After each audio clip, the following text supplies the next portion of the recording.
Numa folha qualquer eu desenho um sol amarelo, e com 5 ou 6 retas é fácil fazer um castelo.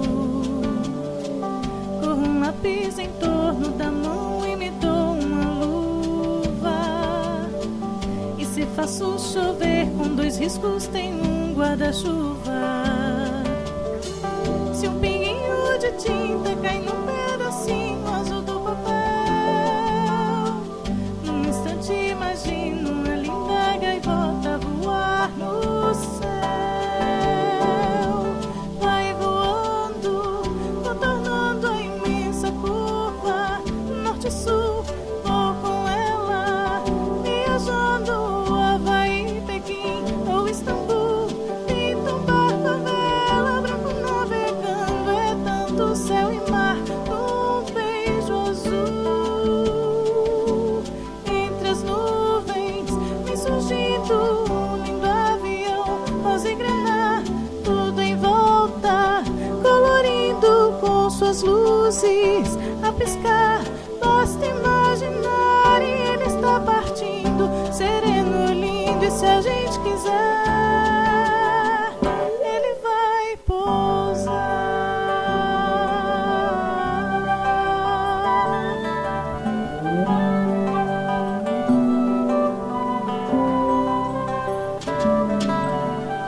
Numa folha qualquer eu desenho um navio de partida, com alguns bons amigos bebendo de bem com a vida. De uma América a outra eu consigo passar num segundo.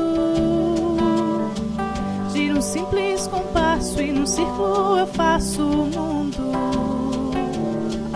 Um menino caminha e caminhando chega no muro, e ali logo em frente a esperar pela gente o futuro está. E o futuro é uma astronave que tentamos pilotar. Não tem tempo, nem piedade, nem tem hora de chegar. Sem pedir licença muda nossa vida e depois convida a rir ou chorar.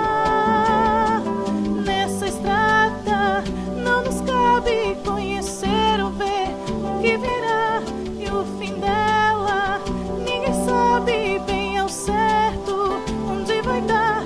Vamos todos numa linda passarela de uma aquarela que um dia enfim descolorirá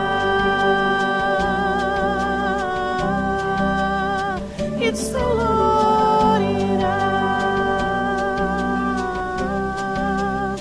e descolorirá